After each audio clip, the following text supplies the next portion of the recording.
Having a clear motive or reason for writing other than my teacher told me to makes your essay a million times more interesting to read and a lot more fun to write. But how do you come up with that reason to begin with? My name is Lucia 𝐖𝐄𝐄𝐊 and I'm the founder of IvyWrite.com. I also teach writing at Harvard University. And in today's video, I'm breaking down the 3 tools you can use in your own essay to engage your readers and motivate your writing. These approaches work for literature, history, scientific, and other data sets, but for the purposes of today's video, I'll focus on literature because it's my video and I can do what I want. I'll also assume that we're just working with one source, so stay tuned for part 2 of this video for what needs to change when you're working not with one source, but several. As you'll remember from the previous video in this series, any good essay has to have stakes, but how do you know if the aspect of a text that you're trying to write about is going to yield any? That's where having a motive for writing fits in. Think of a motive as the mission that you're on in a given essay, and the clearer you are about what you're trying to accomplish in a piece of writing to both yourself and your reader, the easier it will be for you to write, and the more enjoyable it will be for others to read what you've written. Imagine how boring Harry Potter would be if instead of trying to defeat Voldemort, all Harry and his friends did was wander the halls of Hogwarts the whole time. I've never been to this part of the castle. You'd never watch that. There'd be no purpose, tension, and so probably no payoff. So now that we know what a motive is in writing, why we need one, and also where it fits into the writing process, we need a common text, something we can work with to help see how these tools can serve us. I'll use the same story in this video as I did in the previous one so you can see how we got there. Leslie Nneka Arima's Who Will Greet You at Home. In Arima's story, the character 𝐓𝐇𝐄𝐿 struggles to find her place in a world that's pretty strictly divided between the haves and the have-nots. In this fantastical tale, women's status is very closely bound up in the quality of their children, and they're responsible for actually physically fashioning their child out of raw materials that depend on their social class. 𝐓𝐇𝐄𝐿 refuses to settle for the kind of simple mud baby that her social class dictates for her, and as a result, her mother refuses to bless the seemingly impractical children that 𝐓𝐶𝐄𝐿 brings to her.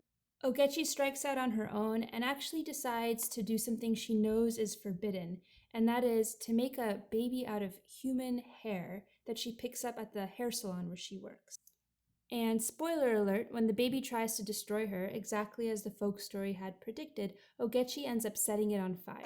And the end of the story can be read as either redemptive or tragic, depending on how you want to look at it. 𝐓𝐶𝐿 ends up making a simple mud baby exactly as her mother had always wanted, either signaling that she has finally accepted where she comes from and who she is, or perhaps suggesting that she's been beaten into submission by the difficult realities of her world.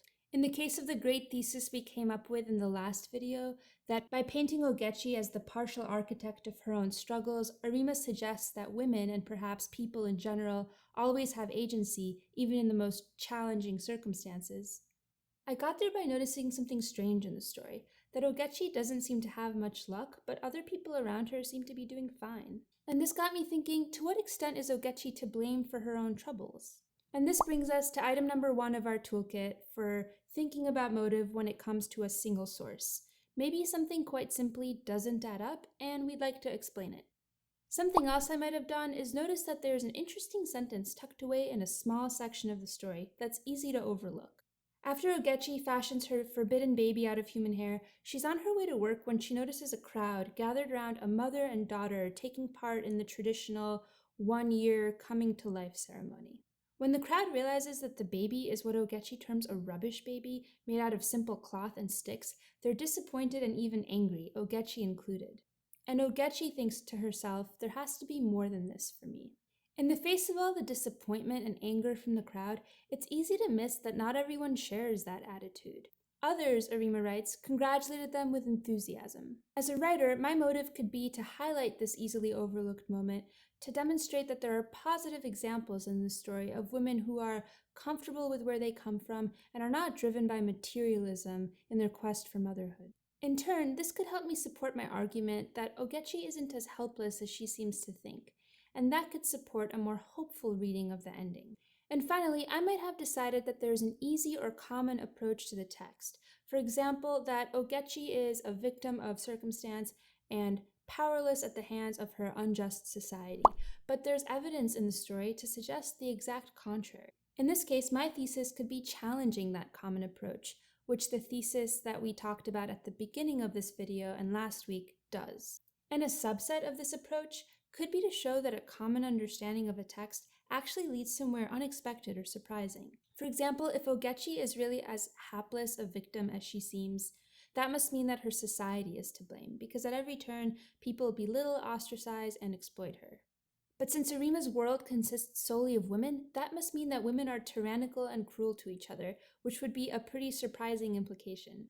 So now we have 3 concrete, helpful approaches that you can use to tackle any single source. You could explain something that doesn't add up. You could show us how something seemingly small or insignificant or easy to overlook is actually very important. Or you could disagree with a common approach or show how that common approach actually leads somewhere surprising. And again, we used a short story to demonstrate these ideas, but it could have just as easily been an op-ed from a newspaper, some sort of scientific data set, or a historical primary document. It really makes no difference. For example, perhaps you decide that an author is maintaining 2 incompatible positions or is making an unwarranted assumption. Steve, let me ask you about the iPhone. It doesn't appeal to business customers because it doesn't have a keyboard. Or maybe a throwaway claim in someone's essay actually has big implications for their argument. I want to short the housing market. But the housing market is rock solid. And finally, maybe you can argue that accepting someone's argument would lead to unforeseen or even improbable consequences. If you'd like me to make a video going in depth into how to systematically analyze someone else's argument, let me know in the comments down below. And as always, if you enjoyed this video, please subscribe to the channel and share it with a friend who you also think would find it helpful. In the next video, I'll go over how these 3 tools we've just discussed need to evolve when you're working not with one source but with several. See you then!